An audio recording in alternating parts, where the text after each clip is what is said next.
Dini hari itu, Ali bin Abi Thalib bergegas bangun untuk mengerjakan sholat subuh berjamaah di masjid bersama Rasulullah. Tentu saja, baginda Rasulullah sudah berada di sana. Rasanya, hampir tidak pernah Rasulullah didahului orang lain dalam berbuat kebaikan. Tidak ada yang istimewa, karena memang itulah aktivitas yang sempurna untuk memulai hari. Dan bertahun-tahun lamanya Ali bin Abi Thalib sudah sangat terbiasa dengan aktivitas itu. Langit masih gelap, cuaca masihlah dingin, dan jalanan masih pula diselimuti kabut pagi yang turun bersama embun. Sayyidina Ali melangkahkan kakinya menuju masjid. Dari kejauhan, lama-lama sudah terdengar suara Bilal memanggil-manggil dengan adzannya yang berkumandang merdu ke segenap penjuru kota Madinah. Namun belumlah begitu banyak melangkah, di jalan menuju masjid, kebetulan di hadapan Sayyidina ada sesosok orang. Ternyata, orang tersebut adalah seorang kakek tua yang beragama Yahudi. Kakek tua itu melangkahkan kakinya teramat pelan sekali. Hal itu mungkin karena usianya yang telah lanjut, dan tampak sekali ia sangat berhati-hati menyusuri jalan. Ali sebenarnya sangat tergesa-gesa. Ia tidak ingin tertinggal mengerjakan sholat tahiyatul masjid dan qabliyah subuh, sebelum melaksanakan sholat subuh berjamaah bersama Rasulullah dan para sahabat lainnya. Ali paham benar bahwa Rasulullah mengajarkan supaya setiap umat muslim menghormati orang tua, siapapun orang itu, dan apapun agamanya. Maka, Ali pun terpaksa berjalan di belakang kakek itu. Tapi apa daya, si kakek berjalan amat lamban, dan karena itu pula langkah Ali menjadi melambat. Kakek itu lemah sekali, dan Ali tidak sampai hati untuk mendahuluinya. Ia khawatir, kalau kakek Yahudi itu terjatuh atau kena celaka. Setelah sekian lamanya berjalan, akhirnya Ali pun hampir sampai mendekati masjid, namun langit sudah mulai terang. Dan kakek itu nampak melanjutkan perjalanannya, melewati masjid di mana Sayyidina Ali akan sholat berjamaah bersama Rasulullah. Ketika memasuki masjid, Ali menyangka sholat subuh berjamaah sudah usai. Sayyidina Ali kemudian bergegas memasuki masjid, untuk segera menunaikan sholat subuh.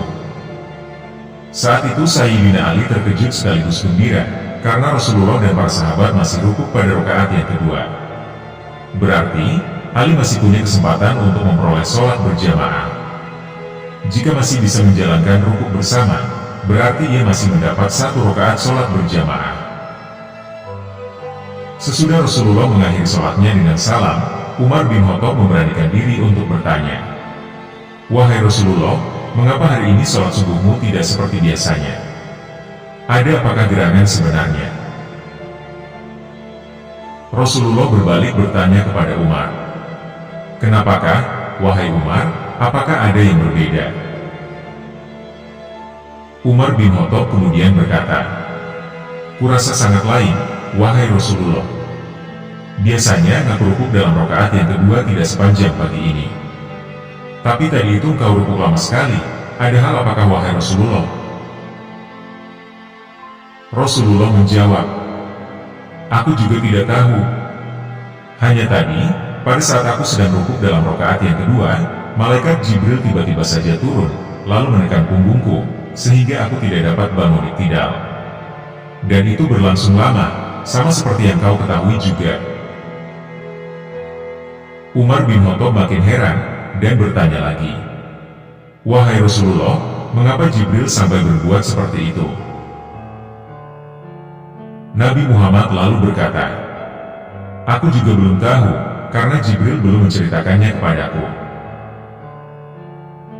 Dengan kuasa Allah, beberapa waktu kemudian malaikat Jibril pun turun. Ia berkata kepada Nabi Muhammad SAW, "Wahai Muhammad, aku tadi diperintahkan oleh Allah untuk menekan punggungmu dalam rakaat yang kedua. Hal itu sengaja, agar Ali mendapatkan kesempatan sholat berjamaah denganmu, karena Allah sangat suka kepadanya, bahwasanya ia telah menjalani ajaran agamanya secara bertanggung jawab." Ali telah menghormati seorang kakek tua Yahudi. Dari penghormatannya itu, sampai ia terpaksa berjalan pelan sekali, karena kakek itu pun berjalan pelan pula. Jika punggungmu tidak kutekan tadi, pasti Ali akan terlambat, dan tidak akan memperoleh peluang untuk mengerjakan sholat subuh berjamaah denganmu hari ini. Mendengar penjelasan Jibril itu, maka kini mengertilah Rasulullah dengan peristiwa tersebut, dan beliau sangat menyukai perbuatan Ali. Karena apa yang dilakukannya itu, tentunya menunjukkan betapa tinggi penghormatan umat Islam kepada orang lain. Satu hal lagi, Ali tidak pernah ingin bersengaja terlambat, atau sengaja meninggalkan amalan sholat berjamaah. Setelah mendapat kabar dari malaikat, Rasulullah kemudian menjelaskan kabar itu kepada para sahabat.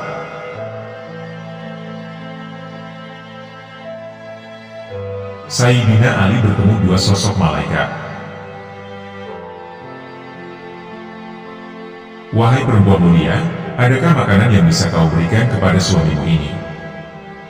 Tanya Sayyidina Ali kepada istrinya. Demi Allah, aku tidak mempunyai apapun. Aku punya hanya 6 dirham ini, dan ini adalah ongkos dari Salman, karena aku telah meminta lual. Uang ini ingin aku berikan makanan untuk anak kita, Hasan dan Husain, jawab Sayyidah Fatimah kepada sang suami. Kalau begitu, bawalah kemari uang itu, dipinta Sayyidina Ali kepada sang istri. Sayyidah Fatimah segera memberikannya, dan Ali pun keluar membeli makanan. Namun tiba-tiba, ia bertemu dengan seorang laki-laki yang berdiri, sambil berujar. Siapa di sini yang ingin memberikan hutang karena Allah, yang maha menguasai dan mencukupi? Mendengar ucapan itu, Sayyidina Ali kemudian mendekatinya, dan langsung memberikan uang 6 dirham di tangannya kepada lelaki tersebut. Tatkala Sayyidina Ali pulang, Fatimah pun menangis saat mengetahui suaminya pulang dengan tangan kosong.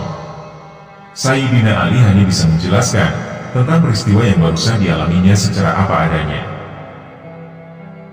Baiklah kalau begitu, kata Sayyidah Fatimah, tanda bahwa ia menerima keputusan dan tindakan suaminya. Sekali lagi, Sayyidina Ali kemudian bergegas keluar. Kali ini ia bukan untuk mencari makanan, melainkan hendak mengunjungi Rasulullah. Di tengah jalan, ada seorang Badui yang sedang menuntun unta, lalu menyapa Sayyidina Ali. Wahai Ali, belilah unta ini dariku, dipinta si orang Badui sambil menawarkan untanya. Aku sudah tak punya uang sepeser pun, jawab Sayyidina Ali kepada orang Badui tersebut. Tidak apa-apa, engkau bisa bayar nanti, diucap si Badui yang terlihat sangat membutuhkan uang. Berapakah harga unta ini? Tanya Sayyidina Ali kepada si Badui. Harga unta ini 100 dirham, jawab orang Badui penjual unta tersebut. Sayyidina Ali kemudian sepakat membeli unta itu, meskipun dengan cara berhutang. Sesaat kemudian, tanpa disangka, sepupu Nabi Muhammad ini berjumpa dengan orang Badui lainnya. Apakah unta ini kau jual? Ditanya orang Badui yang tertarik dengan unta yang sedang dituntun Sayyidina Ali. Ya benar, unta ini sedang saya jual, jawab Sayyidina Ali karramallahu wajhah. Berapakah harga untamu ini? Tanya orang Badui tersebut. Harga untaku ini 300 dirham, jawab Sayyidina Ali kepada si Badui. Si Badui lalu membayarnya secara kontan, dan unta pun kini sah menjadi tunggangan barunya. Setelah kejadian tersebut, Sayyidina Ali kemudian segera pulang kepada istrinya. Wajah Fatimah kali ini tampak berseri, menunggu penjelasan Sayyidina Ali atas kejadian yang baru saja dialami. Baiklah kalau memang begitu, kata Sayyidah Fatimah selepas mendengarkan cerita suaminya. Ali kemudian bertekad menghadap Rasulullah Shallallahu Alaihi Wasallam. Saat kaki memasuki pintu masjid, sambutan hangat langsung datang dari Rasulullah Shallallahu Alaihi Wasallam. Sang Nabi lalu melempar senyum dan salam, lalu bertanya, "Wahai Ali, engkau yang akan memberiku kabar, atau aku yang akan memberimu kabar?" Tanya Rasulullah Shallallahu Alaihi Wasallam. Sebaiknya engkau dulu ya Rasulullah, yang memberi kabar kepadaku, jawab Sayyidina Ali radhiyallahu anhu. Tahukah kamu, siapa orang Badui yang menjual unta kepadamu, dan orang Badui yang membeli unta darimu? Tanya Rasulullah Shallallahu Alaihi Wasallam. Allah dan Rasulnya tentu lebih tahu, sahut Sayyidina Ali yang nampak memasrahkan jawabannya. Sangat beruntunglah kau wahai Ali. Kau telah memberi pinjaman karena Allah sebesar 6 dirham, dan Allah pun telah memberimu 300 dirham. Yang mana, jumlah tersebut 50 kali lipat dari tiap dirhamnya. Dan badu yang pertama adalah malaikat Jibril, sedangkan badu yang kedua adalah malaikat Israfil, dan dalam riwayat lain ada yang menyebutnya malaikat Mikail. Kisah yang bisa kita baca dari kitab Al-Aqaf Adaniyah ini, menggambarkan betapa ketulusan Sayyidina Ali dalam menolong sesama, telah membuahkan balasan berlipat. Bahkan, Sayyidina Ali sampai mendapat balasan dari Allah dengan cara dan hasil di luar dugaannya. Sedangkan keluasan hati istrinya, yakni Sayyidah Fatimah, beliau dengan ikhlas menerima keterbatasan, juga melengkapi kisah kebersahajaan hidup keluarga ini. Dukungan penuh dari Fatimah telah menguatkan sang suami, untuk tetap bermanfaat bagi orang lain, meski untuk sementara waktu mengabaikan kepentingannya sendiri. Semoga kita semua dapat meneladani kisah dari keluarga yang diridha Allah ini.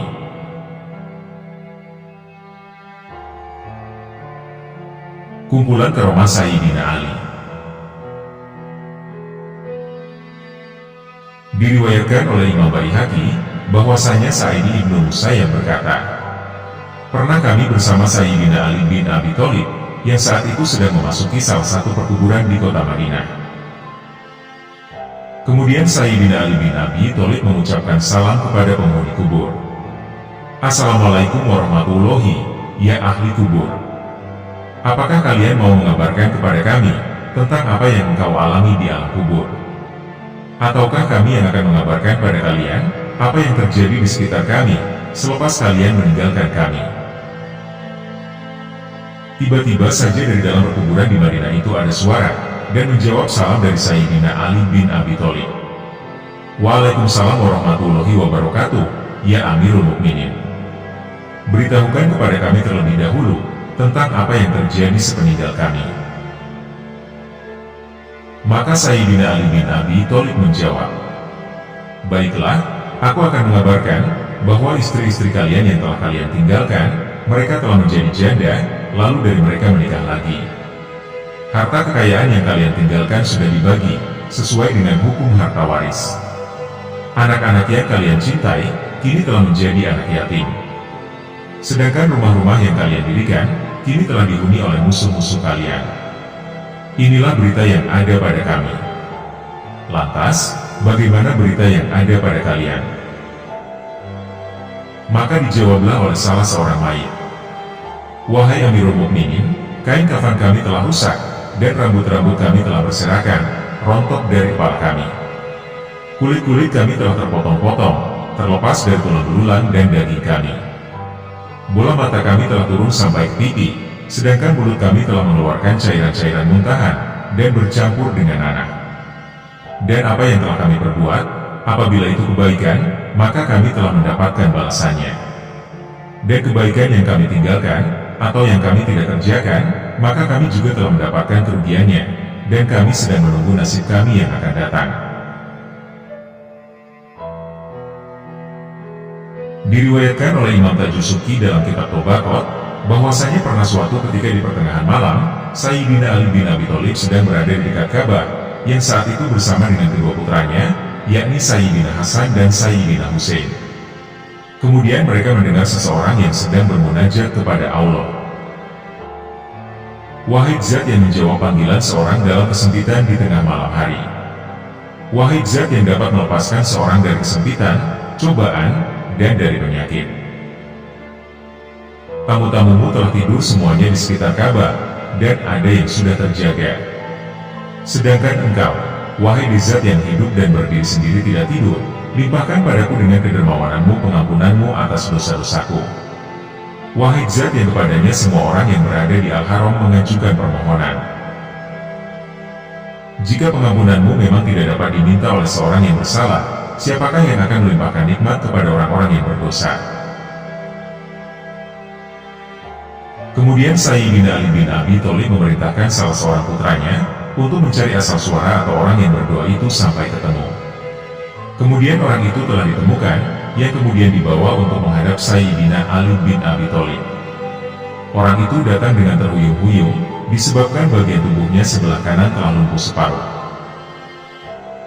Sayyidina Ali bin Abi Thalib pun kemudian berkata, "Telah kudengar munajatmu kepada Allah Subhanahu wa Ta'ala, maka kisahkan kepadaku keadaanmu." Maka orang itu kemudian bercerita, "Dahulunya aku adalah seorang yang gemar menyanyi dan berbuat maksiat. Ayahku selalu menasihatiku untuk berhenti, namun aku merasa bosan dengan nasihatnya yang terus-menerus dan berulang-ulang. Sehingga, suatu ketika karena aku jengkel, lalu aku memukul ayahku. Kemudian ayahku bersumpah untuk berdoa meminta pertolongan Allah Subhanahu wa Ta'ala atas perbuatan maksiatku tersebut. Kemudian ia pergi ke Mekah dan berdoa kepada Allah Subhanahu wa Ta'ala agar menolongnya. Begitu doanya baru saja selesai, seketika itu juga badanku menjadi lumpuh separuh. Aku sangat menyesal dan merasa bersalah terhadap apa yang telah aku lakukan. Maka setelahnya aku pun segera minta ampun dan kerelaan ayahku, sampai dia mau memaafkan atas kesalahanku. Maka ayahku mengampuniku, dan beliau hendak pergi kembali ke Mekah untuk memintakan ampun diriku. Ketika ia hendak berangkat, maka aku siapkan kendaraan baginya, dan kubantu beliau untuk naik ke atas untanya. Di tengah perjalanan, sayangnya ayahku terjatuh dari untanya, dan dia meninggal dalam perjalanan menuju Mekah. Maka Sayyidina Ali bin Abi Thalib bertanya, Allah akan meridaimu jika ayahmu telah meridaimu. Orang itu menjawab, demi Allah Ta'ala, ayahku telah ridho kepadaku. Kemudian Sayyidina Ali bin Abi Thalib pergi hendak sholat beberapa rakaat, dan berdoa memohon pertolongan kepada Allah Subhanahu wa Ta'ala. Kemudian beliau berkata kepada orang itu, sekarang bangkitlah wahai saudaraku. Orang itu kemudian segera bangkit, dan berjalan layaknya seperti orang yang sehat. Sayyidina Ali bin Abi Thalib kemudian berkata, andaikan kamu tidak bersumpah bahwa ayahmu telah ridho kepadamu, niscaya tidak akan kumohonkan kesembuhan bagimu dari Allah Subhanahu wa Ta'ala. Ada seorang budak berkulit hitam yang mencuri sesuatu barang milik orang lain. Diketahui, budak hitam tersebut adalah salah seorang yang mengidolakan Sayyidina Ali, dan pendukung dari Sayyidina Ali bin Abi Thalib. Waktu dia diseret di hadapan Sayyidina Ali, dia diberikan pertanyaan oleh Sayyidina Ali. Wahai saudaraku, apakah kamu benar-benar telah mencuri? Maka budak itu menjawab, iya benar, aku telah mencuri. Maka Sayyidina Ali pun memerintahkan orang untuk memotong tangan orang itu, sesuai dengan hukum syariat Islam. Selepas peristiwa eksekusi, budak tersebut berjumpa dengan Salman Al-Farisi dan Ibnul Qawa. Lalu Ibnul Qawa menanyai budak hitam tersebut, wahai budak, apakah engkau telah mencuri, sehingga tanganmu dipotong? Maka budak hitam tersebut menjawab, iya benar, aku telah mencuri, dan tanganku telah dipotong oleh Amirul Mukminin, sang penghulu kaum muslimin, menantu Rasulullah Shallallahu Alaihi Wasallam, dan suaminya Sayyidatina Fatimah Al-Bathul. Mendengar jawaban itu, sahabat Ibnul Qawa terheran-heran. Wahai budak, kenapa kau malah memuji orang yang telah memotong tanganmu? Maka budak hitam tersebut menjawab, bagaimana ia tak kupuji, sedangkan dia telah menyelamatkan aku dari panasnya siksa neraka. Salman yang mendengar jawaban itu, segeralah ia bergegas menemui Sayyidina Ali bin Abi Thalib, dan menceritakan kisah budak tersebut kepadanya. Kemudian Sayyidina Ali memerintahkan seseorang untuk memanggil kembali budak hitam itu ke hadapannya. Kemudian setelah budak itu menghadap, Sayyidina Ali melekatkan kembali potongan tangannya yang telah terpotong, dan membalutnya dengan kain. Kemudian Sayyidina Ali berdoa kepada Allah, memohon agar tangan yang dipotong tadi kembali seperti semula. Allah Subhanahu wa Ta'ala kemudian mengabulkan doa Sayyidina Ali tersebut. Maka seketika di dalam ruangan, orang-orang yang menyaksikan keadaan tersebut mendengarkan sebuah suara dari langit untuk melepaskan kain balutan tersebut. Setelah kain tersebut dilepas, tangan si budak yang tadinya telah terpotong, saat itu juga tersambung kembali seperti keadaan semula, bahkan tampak lebih indah dari sebelumnya. Dalam kitab Is-Furuhi bin Sobban meriwayatkan, bahwasanya pada suatu hari ketika Rasulullah sedang menyuruh Abu Dzar Al-Ghifari untuk memanggil Sayyidina Ali bin Abi Thalib. Setelah mendapat perintah dari baginda Nabi, maka kemudian Abu Dzar bergegas pergi ke rumah Sayyidina Ali. Namun begitu sampai di rumahnya Ali, Abu Dzar terheran-heran melihat gilingan gandum yang berada di rumah Sayyidina Ali. Ternyata, gilingan gandum tersebut bekerja sendiri, tanpa ada seorang pun yang mengerjakannya. Kemudian setelah kejadian itu, Abu Dzar menceritakan kejadian tersebut kepada Rasulullah SAW. Dan setelah Rasulullah mendengar cerita tersebut, maka beliau berkata, "Wahai Abu Dzar, tahukah kamu bahwa Allah mempunyai malaikat yang berada di bumi? Merekalah yang telah dipercaya untuk membantu keluarga Rasulullah. Semoga Allah memberkatinya dan memberinya kedamaian."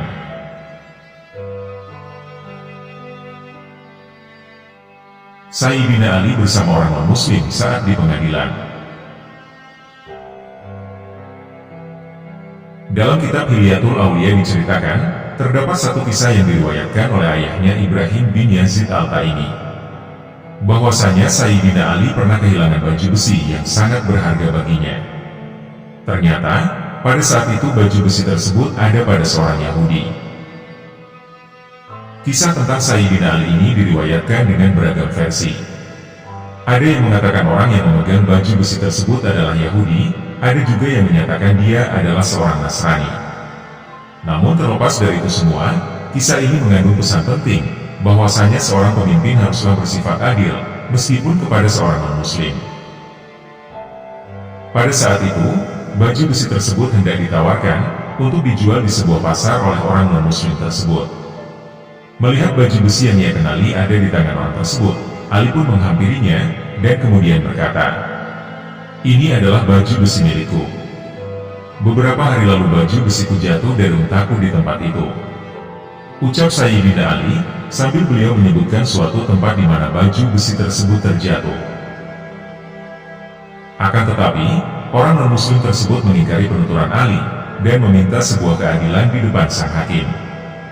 Ali pun menyanggupinya, dan membawa persoalan mereka kepada seorang hakim di pengadilan. Kala itu, yang menjabat sebagai hakim adalah Syurai. Melihat Sayyidina Ali mendekat, Syurai berpaling dari posisinya, dan Ali berkata, "Jika lawanku adalah seorang muslim, aku akan setara dengannya di persidangan. Tetapi, aku pernah mendengar Rasulullah berkata, jangan setara dengan mereka, orang Yahudi, di persidangan. Tetapi berlindunglah bersama mereka di jalan yang paling sempit. Jika mereka menangkapmu, maka pukullah mereka. Dan jika mereka menyerangmu, maka perangilah mereka." Mendengar ucapan Imam Ali, maka Syurai berkata, "Apakah yang kau inginkan wahai Amirul Mukminin?" Sayyidina Ali bin Abi Thalib kemudian berkata, "Baju besiku jatuh dari untaku, dan orang Yahudi ini mengambilnya." Mendengar pengakuan Sayyidina Ali, Syurai kemudian berkata, "Bagaimana menurutmu, wahai orang Yahudi?" Orang Yahudi tersebut kemudian berkata, "Baju besi ini sesungguhnya adalah milikku." Hakim Syurai kemudian berkata, "Demi Allah, kamu benar wahai Amirul Mukminin, itu adalah baju besimu. Akan tetapi, setidaknya diperlukan dahulu 2 orang saksi." Kemudian Sayyidina Ali memanggil Kanbar, seorang hamba sahayanya, dan Hasan bin Ali, supaya mereka menyaksikan bahwa itu adalah baju besinya. Hakim Syurai kemudian berkata, "Adapun kesaksian hamba sahayamu, kami telah menerimanya, tetapi kesaksian anakmu, kami tidak dapat menerimanya. Aku tidak meragukan kejujuranmu, wahai Amirul Mukminin. Akan tetapi, engkau tetap harus mendatangkan 2 saksi, yang bersaksi bahwa baju besi itu adalah milikmu." Sayyidina Ali pun berencana mendatangkan anaknya, Sayyidina Hasan, sebagai seorang saksi. Mengetahui hal tersebut, maka Syurai kemudian menjawab, bahwa menjadikan anak sebagai saksi dalam persidangan adalah hal yang dilarang. Sayyidina Ali pun merasa kaget, karena seorang yang ahli surga bahkan tidak boleh dijadikan saksi. Sayyidina Ali lalu melanjutkan perkataannya. Aku pernah mendengar dari Rasulullah Shallallahu Alaihi Wasallam berkata, bahwasanya Hasan dan Husain adalah pemudanya ahli surga. Akan tetapi, Syuraih tetap tegas menolak sikap Sayyidina Ali, yang terus meminta untuk menjadikan Hasan sebagai saksi. Sebab menurut Sayyidina Ali, anaknya lah yang tahu betul, bahwa baju besi tersebut adalah miliknya. Setelah proses birokrat yang dinilai cukup sulit, Sayyidina Ali pun rela melepas baju besi kesayangannya. Ambillah saja baju besi ini, ucap Sayyidina Ali kepada orang Yahudi tersebut. Hal itu terpaksa dilakukan oleh beliau, disebabkan ketiadaan seorang saksi lain. Mengetahui hal tersebut, maka orang Yahudi tadi pun kaget, dengan sikap Sayyidina Ali yang tiba-tiba begitu saja mengikhlaskan baju besinya tersebut. Maka, orang non-muslim tersebut berkata kepada Sayyidina Ali, "Aku bersaksi, bahwa baju besi itu adalah milikmu wahai Amirul Mukminin." Kemudian orang non-muslim tersebut berkata lagi dengan heran, "Amirul Mukminin telah menggugatku di hadapan hakimnya, dan hakim tersebut malah memvonisnya. Aku bersaksi, bahwa tidak ada Tuhan selain Allah, dan bahwa Muhammad adalah utusan Allah." Tak disangka, orang non-muslim itu akhirnya malah memutuskan untuk masuk Islam. Hidayah tersebut muncul, karena dia telah melihat keadilan dalam peradilan yang terjadi antara Sayyidina Ali dan Syuraih, serta putusan yang ditentukan dengan kebenaran, dan juga sikap dari Amirul Mukminin yang penuh penerimaan pada putusan hakim. Dengan tanpa keberatan, akhirnya orang Yahudi tersebut memantapkan diri untuk masuk Islam.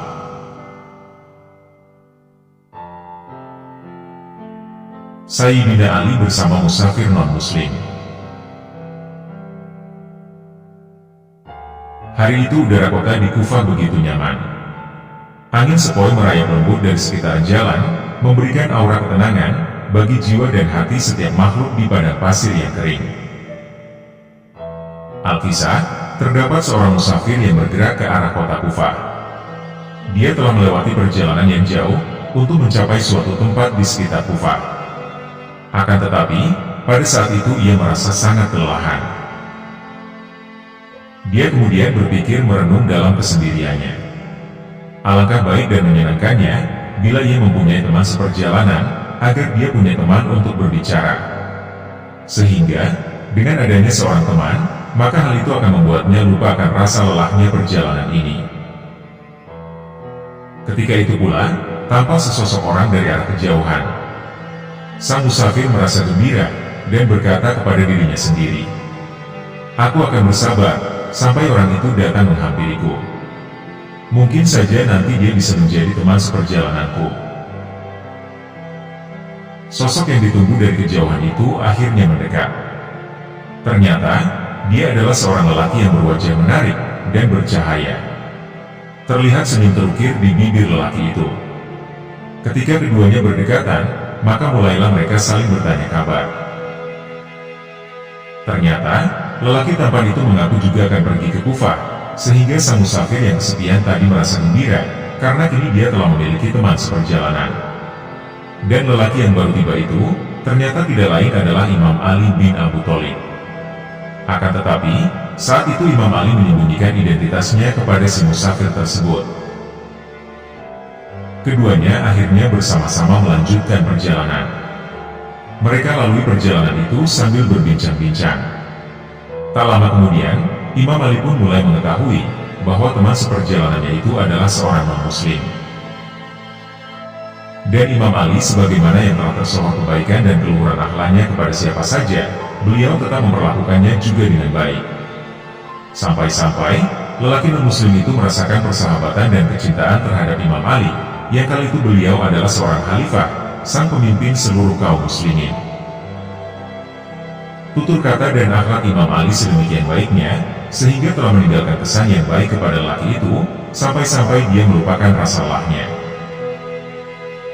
Orang non-muslim tadi lalu berhenti sejenak, dan berkata kepada Imam Ali, "Sungguh menakjubkan, kebetulan sejam yang lalu aku memohon kawan seperjalanan untuk menemaniku, agar beratnya perjalanan ini tidak terasa olehku. Maka lihatlah, betapa Tuhan telah mengabulkan permintaanku. Sampai kini, aku tidak pernah menemui orang sebaik dan sepandai engkau dalam berbicara, ya ucap orang non-muslim tersebut ketika memuji Imam Ali.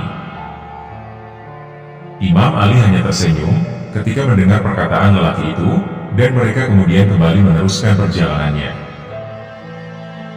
Hingga pada akhirnya, sampailah mereka berdua itu pada sebuah persimpangan jalan. Satu jalan mengarah ke kota Kufah, yang mana itu menjadi tempat tujuan bagi Imam Ali bin Abi Thalib. Dan jalan yang satunya lagi, diketahui merupakan arah yang dituju oleh si lelaki non-muslim. Akan tetapi, Imam Ali tidak mengambil jalan ke arah kota Kufah, dan malah memilih terus berjalan mengikuti teman seperjalanan yang baru dikenalnya. Lelaki itu sibuk berbicara, sehingga tidak menyadari hal tersebut. Beberapa saat kemudian, ketika dia mulai menyadarinya, ia kemudian bertanya kepada Imam Ali, "Wahai sahabatku, engkau telah salah memilih jalan. Sewaktu di persimpangan tadi, engkau seharusnya memilih jalan ke arah kota Kufah." Imam Ali kemudian menjawabnya, "Aku memang sudah tahu. Tetapi aku ingin mengiringimu, sampai engkau menyelesaikan pembicaraanmu." Maka lelaki itu merasa takjub, sesudah mendengar ucapan Imam Ali tersebut. Orang non-muslim tersebut kemudian berkata, "Akhlakmu sungguh baik sekali. Aku ingin mengetahui lebih banyak tentang dirimu. Sebutkanlah namamu, dan apakah pekerjaanmu?" Imam Ali kemudian menjawab pertanyaannya, "Wahai sahabatku, aku adalah Ali bin Abi Thalib." Lelaki non-muslim itu yang sudah sering mendengar nama Ali, dan mengetahui beliau adalah seorang pemimpin umat Islam. Ia amat sangat terkejut, dan kebimbangan menyelimuti dirinya saat itu. Dia berkata pada dirinya sendiri, "Ya Tuhanku, sejak tadi hingga kini, ternyata aku sedang bersama Khalifah umat Islam, dan aku tidak mengetahuinya sama sekali." Lalu, dia berkata kepada Imam Ali bin Abi Thalib, "Kerendah hatian dan kebaikan perilaku Anda memang layak mendapat pujian. Apakah mereka yang dididik dengan ajaran Islam juga memiliki akhlak seperti Anda?" Ucap lelaki non-muslim tersebut. Sayyidina Ali bin Abi Thalib kemudian menyampaikan sebuah pesan dari Nabi Muhammad SAW kepada beliau, sebuah ajaran akhlak dari Rasulullah SAW yang berbunyi, "Berlaku baiklah kepada sesama manusia, sehingga mereka menyukai kalian selagi kalian hidup, dan menangisi kalian ketika kalian meninggalkan dunia ini." Itulah tadi kisah Imam Ali bin Abi Thalib karramallahu wajhah dalam sebuah perjalanannya dengan seorang musafir non-muslim.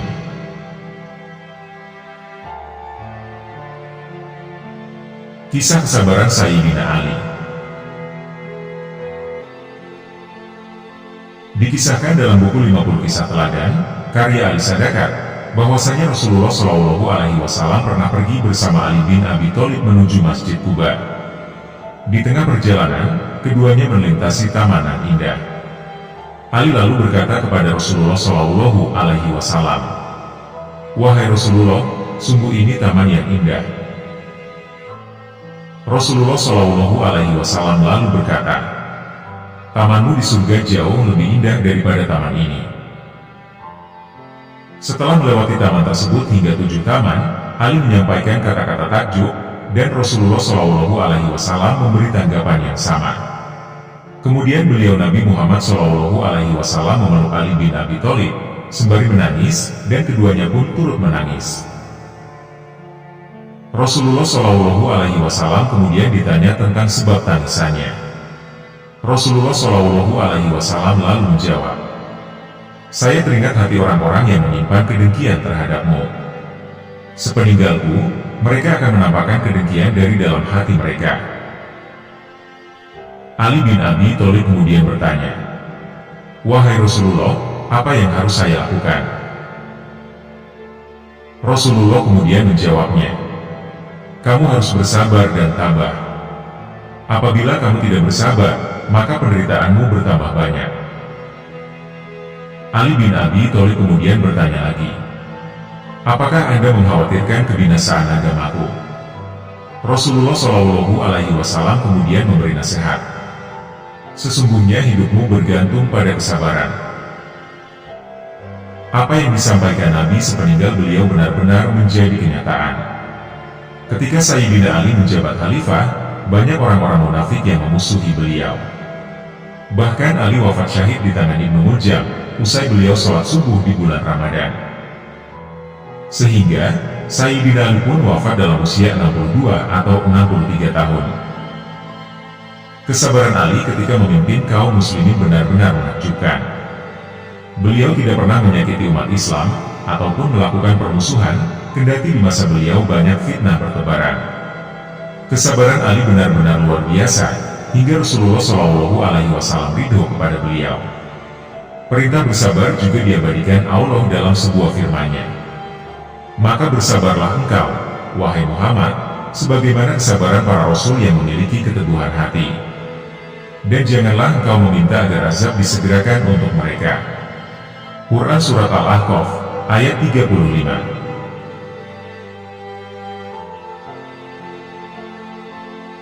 Kisah sedekah buah delima dari Sayyidina Ali. Pada suatu hari, istri Ali bin Abi Thalib, yakni Fatimah binti Muhammad yang sedang sakit karena ngidam. Dan dia meminta pada suaminya untuk dibelikannya buah delima. Saat itu, Ali bin Abi Thalib dikisahkan sedang tidak punya uang, sehingga ia terpaksa meminjam uang kepada sahabatnya. Setelah mendapatkan uang itu, ia pun segera pergi ke pasar untuk membeli buah delima pesanan istrinya tercinta. Ali bin Abi Thalib berhasil mendapatkan buah delima, lalu bergegas kembali pulang. Namun dalam perjalanan, ia tiba-tiba bertemu dengan seorang pengemis yang sedang kelaparan. Ia merintih karena belum makan selama beberapa hari. Ali lalu berpikir sejenak, dan akhirnya memutuskan untuk membelah buah delima itu. Sebagian untuk si pengemis, dan sebagian lagi ia bawa pulang untuk sang istri. Fatimah yang mengetahui bahwa buah delima pesanannya tinggal separuh, ia tidak merasa kecewa kepada Ali. Malah sebaliknya, ia sangat bangga kepada suaminya itu, karena begitu baik dan bijak. "Wahai suamiku, kenapa kau terlihat murung?" tanya Fatimah, ketika mendapati wajah sang suami justru terlihat murung sesampai di rumah. Mendengar pertanyaan Fatimah, Ali langsung menjelaskan semua kejadian yang terjadi selama perjalanannya membeli buah delima kepada sang istri. "Wahai suamiku, kalau begitu, alangkah lebih baik lagi kalau buah delima itu diberikan saja kepada bapak tua itu lagi. Karena atas izin Allah Subhanahu wa Ta'ala, sesaat setelah engkau pergi tadi, tubuhku tiba-tiba kembali sehat dan segar bugar seperti biasanya," kata Fatimah Az-Zahra dengan penuh kasih sayang.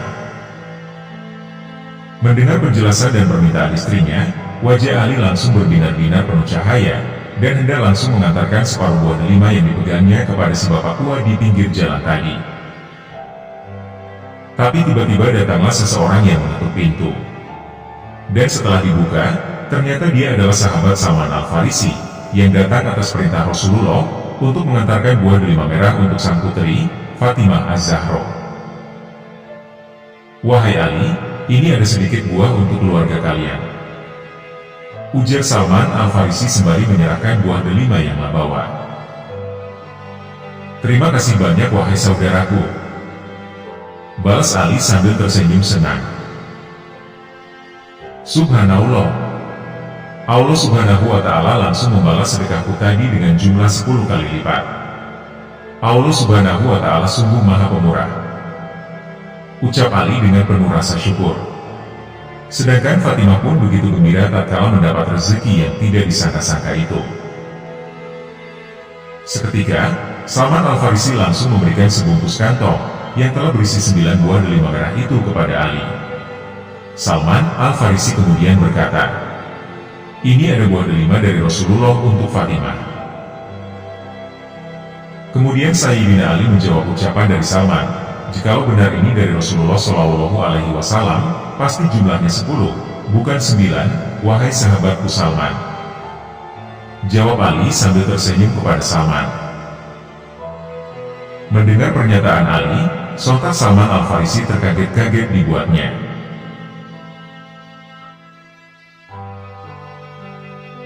Kisah Sayyidina Ali dan perempuan hamil.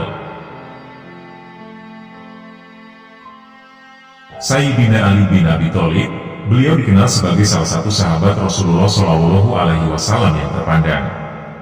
Beliau termasuk salah satu dari 10 sahabat yang dijamin masuk surga. Semenjak remaja, Ali bin Abi Thalib termasuk sahabat yang memiliki sifat pemberani, jago di medan perang, orator ulung, dan zahid kenamaan. Ia bahkan bisa mempertaruhkan nyawanya demi keselamatan Rasulullah Shallallahu Alaihi Wasallam. Dengan keberanian Ali bin Abi Thalib tersebut, membuat ia melegenda sejak remaja. Beliau tidak hanya berani dan jago perang, tetapi juga alim, berwawasan luas, dan cerdas. Jika para sahabat lainnya menemukan suatu permasalahan yang sulit untuk menemukan jawabannya, maka persoalan tersebut bisa diselesaikan olehnya. Jadi, tidaklah heran kalau Ali bin Abi Thalib adalah orang yang tepat untuk dimintai jawaban atas permasalahan-permasalahan mereka. Bahkan Rasulullah mengibaratkan beliau sebagai pintunya ilmu, sementara Rasulullah Shallallahu Alaihi Wasallam sendiri sebagai kotanya ilmu. Pada zaman Khalifah Utsman bin Affan, ada seorang perempuan yang melahirkan, padahal usia kandungannya masih 6 bulan. Perempuan tersebut kemudian dibawa menghadap ke depan Khalifah Utsman. Saat itu beliau berpikir sederhana, karena tidak ada wanita yang usia kandungannya baru 6 bulan, namun sudah bisa melahirkan. Dan karena ketidaktahuannya, beliau memerintahkan agar perempuan tersebut dihukum, karena ia telah melakukan zina. Perempuan tersebut tentu saja menolaknya, karena ia mengaku tidak pernah melakukan perbuatan zina. Hingga pada akhirnya, kabar tersebut terdengar oleh Sayyidina Ali bin Abi Thalib. Ia mengutipkan pendapatnya, bahwa usia kehamilan minimal adalah 6 bulan, yang berasal dari kutipan surat Al-Ahqaf, ayat 15. Dan kami perintahkan kepada manusia agar berbuat baik kepada kedua orang tuanya. Ibunya telah mengandung dengan susah payah pula. Masa mengandung sampai menyapihnya selama 30 bulan, sehingga apabila dia telah dewasa, dan umurnya mencapai 40 tahun, dia akan berdoa. Ya Tuhanku, berilah aku petunjuk, agar aku dapat mensyukuri nikmat-Mu yang telah Engkau limpahkan kepadaku, dan kepada kedua orang tuaku, dan agar aku dapat berbuat kebajikan yang Engkau ridha. Dan berilah aku kebaikan, yang akan mengalir sampai kepada anak cucuku. Sungguh, aku bertobat kepada Engkau. Dan sungguh, aku termasuk golongan orang muslim. Dan juga dari surat Al-Baqarah, ayat 233. Dan ibu-ibu hendaklah menyusui anak-anaknya selama 2 tahun penuh, bagi yang ingin menyusui secara sempurna. Dan kewajiban ayah menanggung nafkah dan pakaian mereka dengan cara yang patut. Seseorang tidak dibebani lebih dari kesanggupannya. Janganlah seorang ibu menderita karena anaknya, dan janganlah pula seorang ayah menderita karena anaknya. Ahli waris pun berkewajiban seperti itu pula. Apabila keduanya ingin menyapi dengan persetujuan dan permusyawaratan antara keduanya, maka tidak ada dosa atas keduanya. Dan jika kamu ingin menyusukan anakmu kepada orang lain, maka tidak ada dosa bagimu memberikan pembayaran dengan cara yang patut. Bertakwalah kepada Allah, dan ketahuilah bahwa Allah Maha melihat apa yang kamu kerjakan. Dari kedua ayat tadi, Ali bin Abi Thalib membuat kesimpulan, bahwa usia minimal perempuan melahirkan adalah 6 bulan. Yakni dengan cara mengurangi masa 30 bulan mengandung serta menyusui, kemudian dikurangi 24 bulan masa menyusui saja. Setelah menerima jawaban dari Ali bin Abi Thalib, Khalifah Utsman bin Affan akhirnya tidak jadi menghukum perempuan tersebut. Dan akhirnya, perempuan tersebut bebas dari hukuman, dan terbukti tidak melakukan perbuatan zina.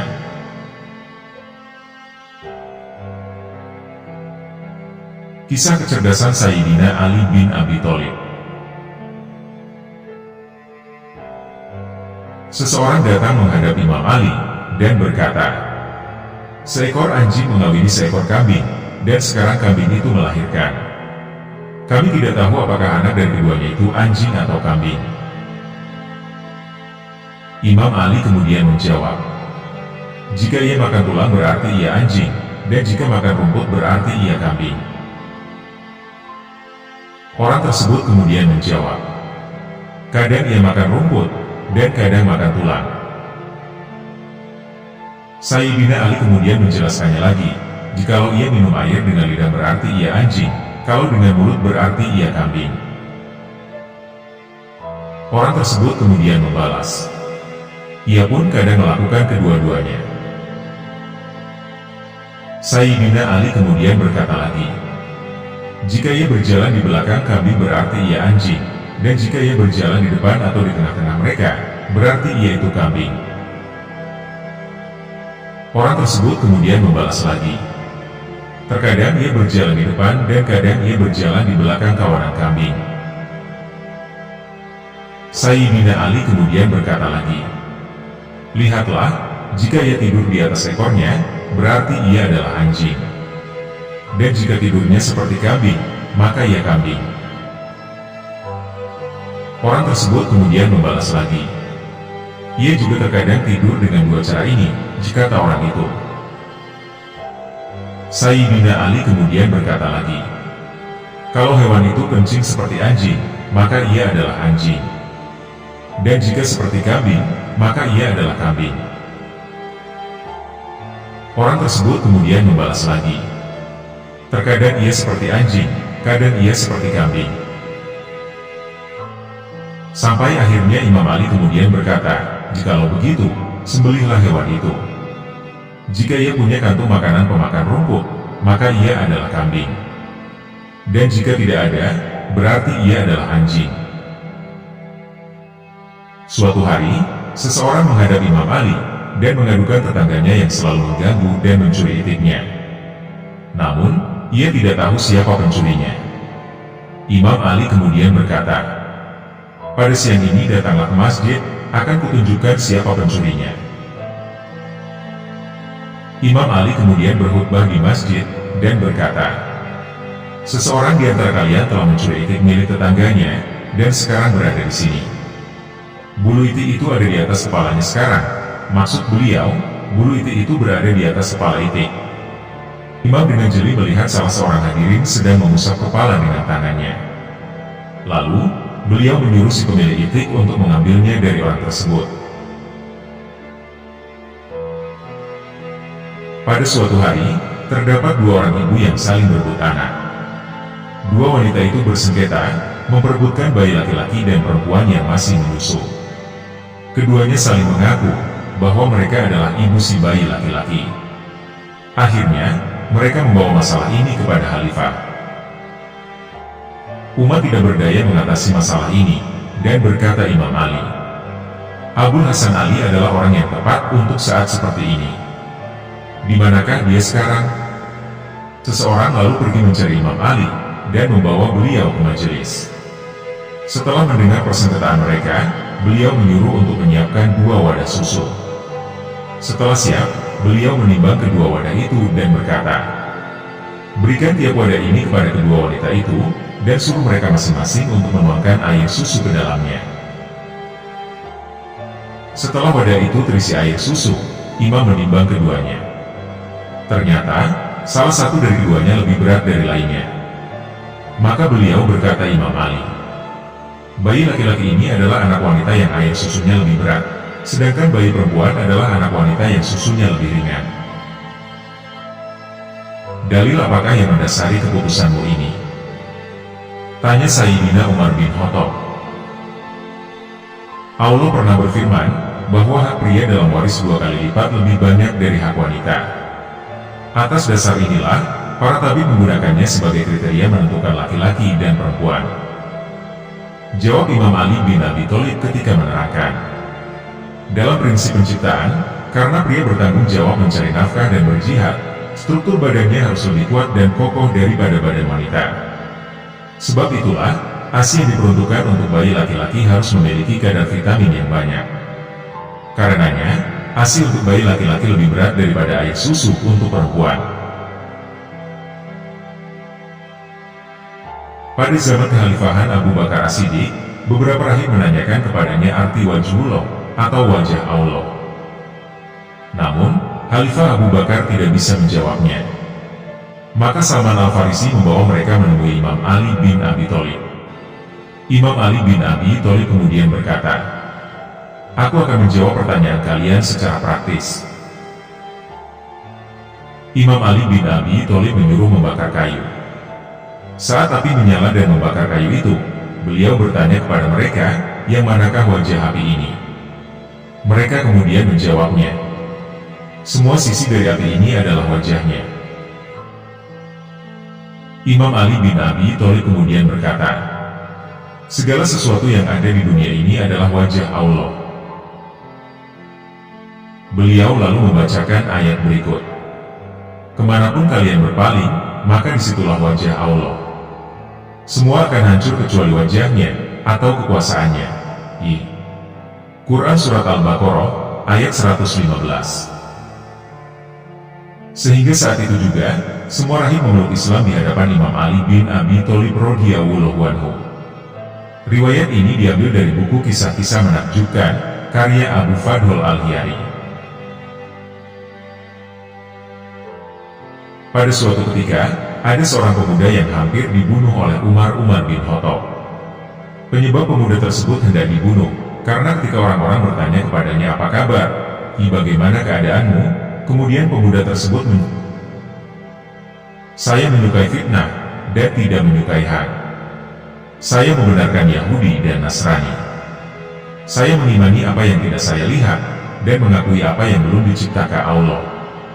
Saya mempunyai sesuatu di bumi yang tidak Allah miliki. Dan saya juga mengerjakan sholat tanpa wudhu. Ia hampir saja dibunuh Umar, jika tidak ada penjelasan dari Imam Ali. Maka berkatalah Imam Ali bin Abi Thalib menjelaskan perkataan pemuda tersebut. Apa yang dikatakannya adalah benar. Ia menyukai fitnah, maksudnya harta dan anak, sesuai ayat berikut ini. Sesungguhnya harta dan anak adalah fitnah.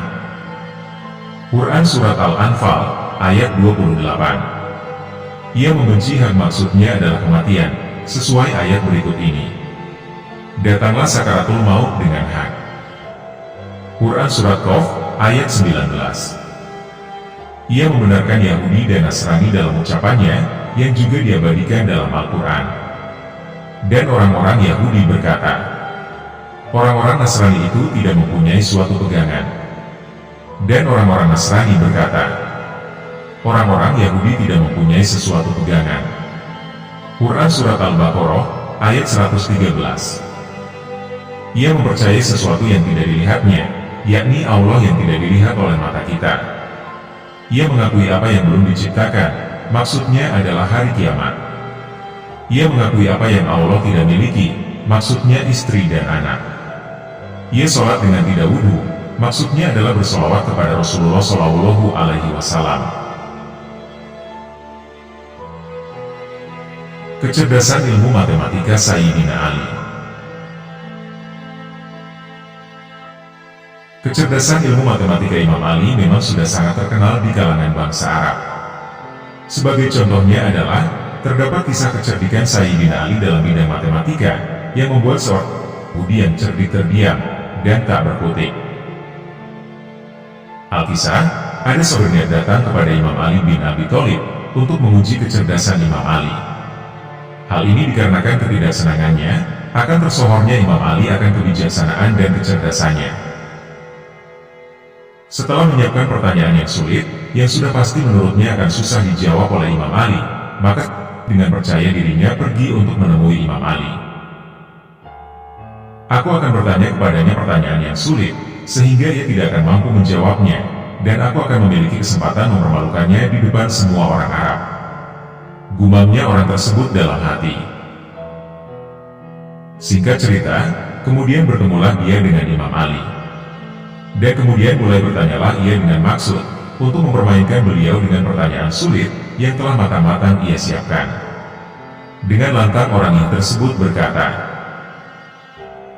wahai Amirul Mukminin, katakan padaku suatu angka, di mana jika kita membagi dengan sejumlah angka dari 1 sampai dengan 10, maka jawabannya akan selalu dalam bentuk bilangan bulat, dan angka tersebut bukan dalam bentuk pecahan.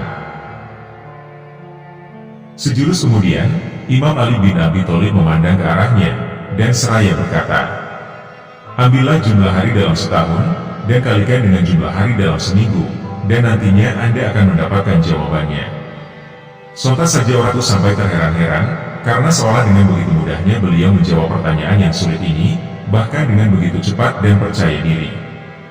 Namun karena dia adalah seorang yang musyrik, dia masih berusaha tidak takjub, dan tidak mau mempercayai begitu saja dengan jawaban Imam Ali karramallahu wajhah. Kemudian ia pun menghitungnya, dan menemukan hasil sebagai berikut. Jumlah hari dalam tahun adalah berjumlah 360, sesuai perhitungan kalender di Arab. Jumlah hari dalam minggu adalah 7. Produk dari dua angka ini kemudian dikalikan, dan menghasilkan angka yang berjumlah 2520. Dan berikut ini adalah pembuktian hasilnya.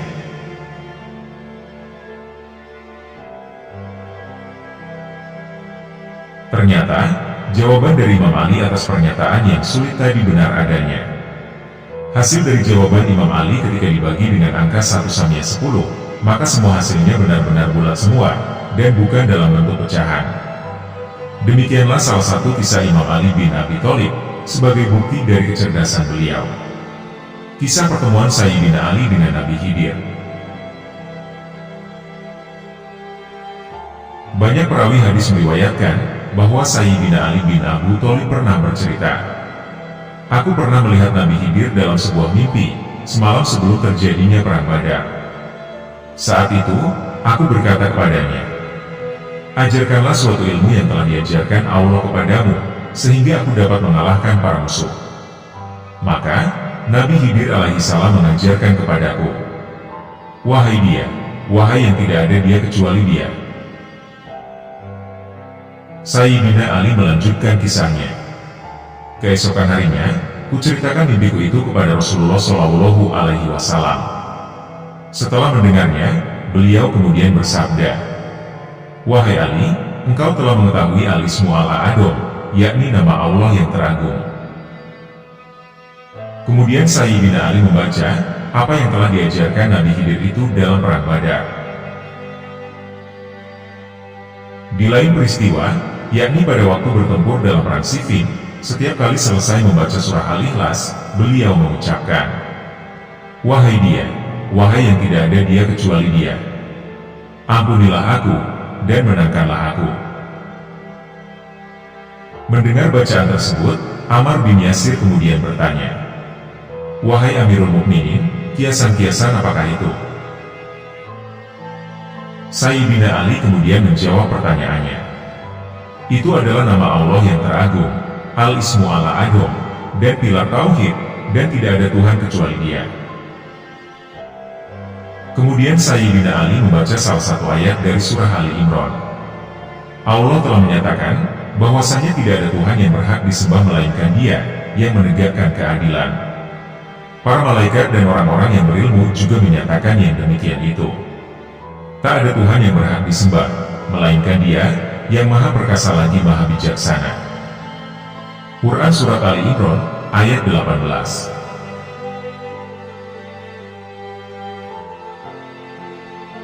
Kisah Ali bermimpi Rasulullah. Dari Ali bin Abi Thalib radhiyallahu anhu, "Aku bermimpi, seolah-olah aku mengikuti sholat berjamaah bersama Nabi Shallallahu Alaihi Wasallam. Seusai sholat, Rasulullah Shallallahu Alaihi Wasallam bersandar di mihrab. Lantas, datanglah seorang anak perempuan kecil dengan membawa satu tangkai kurma basah. Perempuan itu lalu meletakkannya di hadapan Rasulullah Shallallahu Alaihi Wasallam. Beliau mengambil kurma itu satu butir, lalu berkata, 'Wahai Ali, kamu mau mengambil kurma ini?' Kemudian aku menjawab, 'Iya tentu, wahai Rasulullah.' Aku kemudian ulurkan tanganku untuk mengambil sebutir kurma, dan masukkannya ke mulutku. Kemudian Nabi Muhammad SAW mengambil insinyur kurma yang kedua, sembari mengatakan hal yang sama kepadaku. Maka aku pun menjawabnya, 'Iya tentu, wahai Rasulullah.' Lantas, aku mengambil kurma kedua, dan memasukkannya ke mulut, lalu memakannya. Ali bin Abi Thalib kemudian berkata, "Aku terbangun, dan mendapati rasa rindu yang sangat besar kepada Rasulullah SAW menggejolak di dalam hatiku.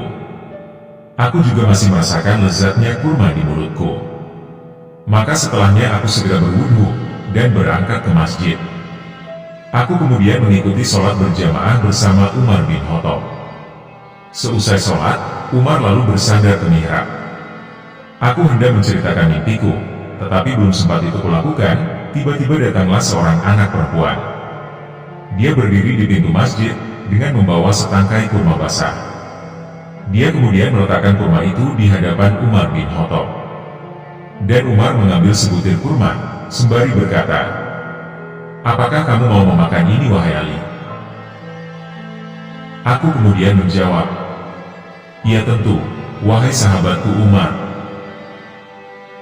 Aku kemudian mengambil sebutir kurma, lalu kumasukkan ke mulutku. Selanjutnya, Umar mengambil kurma yang kedua seraya berkata lagi kepadaku, seperti perkataannya yang tadi. Aku pun kemudian menjawabnya, "Iya, tentu saja aku mau." Kemudian aku mengambil butir kurma berikutnya. Kemudian Umar membagi sisa buah kurma itu kepada kaum muslimin yang lainnya, padahal aku masih ingin memakannya lagi. Umar bin Khattab kemudian berkata, "Tenanglah wahai saudaraku. Kalau Rasulullah Shallallahu Alaihi Wasallam banyak mimpi pada malammu, maka kami pasti menambah jatah kurmamu." Aku pun terkejut dan terkesima mendengar ucapan Umar bin Khattab tadi, dan aku kemudian berkata, "Engkau sudah mengetahui atas mimpi yang kualami tadi malam." Umar memandang ke arahku, seraya ia berkata, "Wahai Ali, seorang mukmin itu melihat dengan cahaya Allah." Aku kemudian berkata kepada Umar, "Engkau benar wahai Amirul Mukminin. Seperti itulah yang kulihat di dalam mimpiku. Begitu juga kurasakan kurma itu dan kelezatannya dari tanganmu, sebagaimana aku merasakan kurma dan kelezatannya dari tangan Rasulullah Shallallahu Alaihi Wasallam." Riwayat ini bersumber dari buku 100 Kisah Orang Bermimpi Nabi Muhammad Shallallahu Alaihi Wasallam.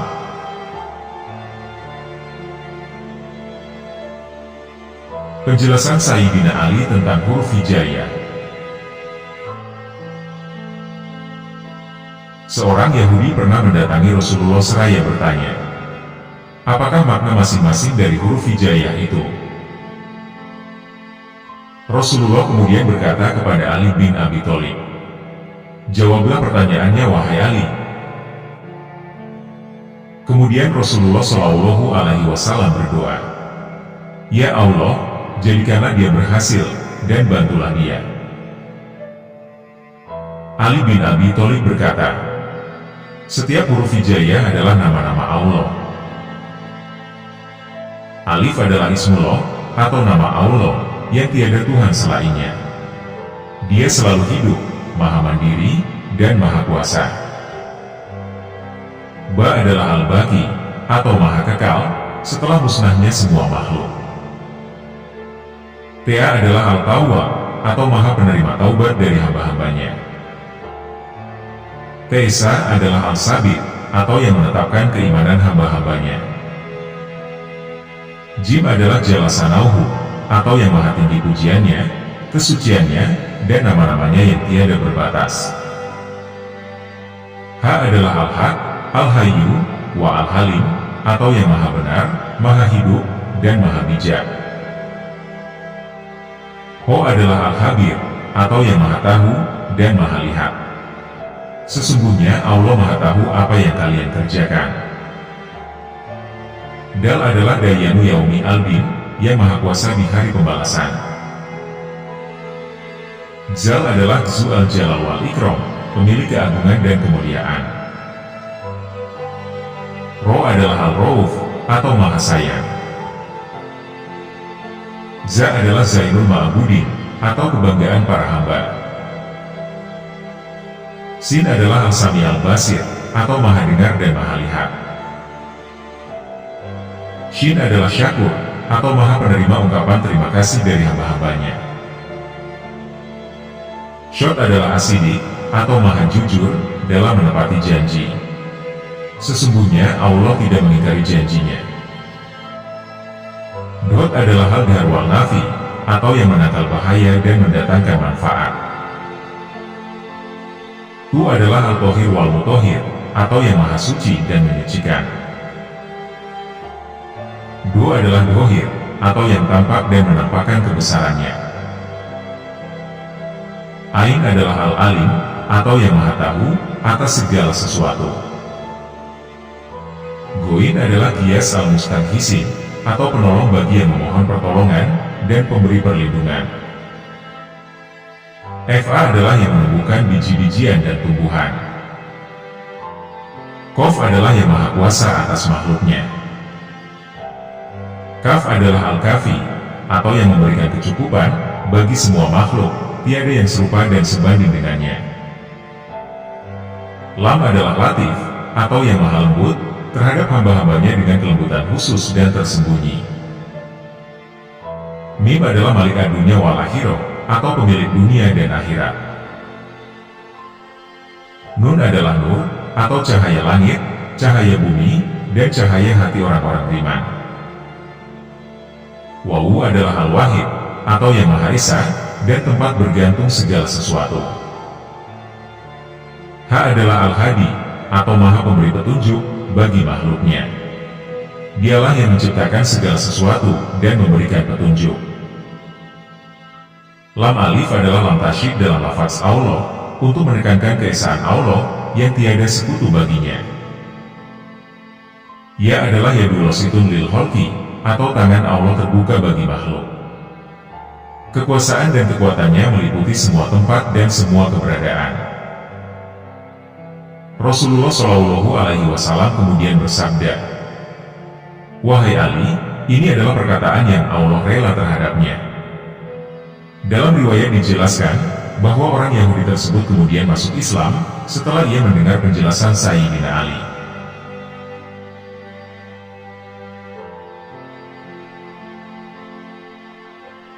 Demikianlah kisah-kisah teladan dari Sayyidina Ali bin Abi Thalib karramallahu wajhah.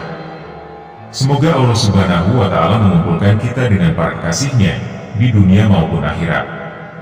Semoga kita dapat meneladani kepribadian akhlak para kekasih Allah serta mengambil hikmah dari kisah-kisahnya. Dan semoga dengan apa yang telah kami sampaikan dapat menambah ketakwaan kita kepada Allah Subhanahu wa Ta'ala.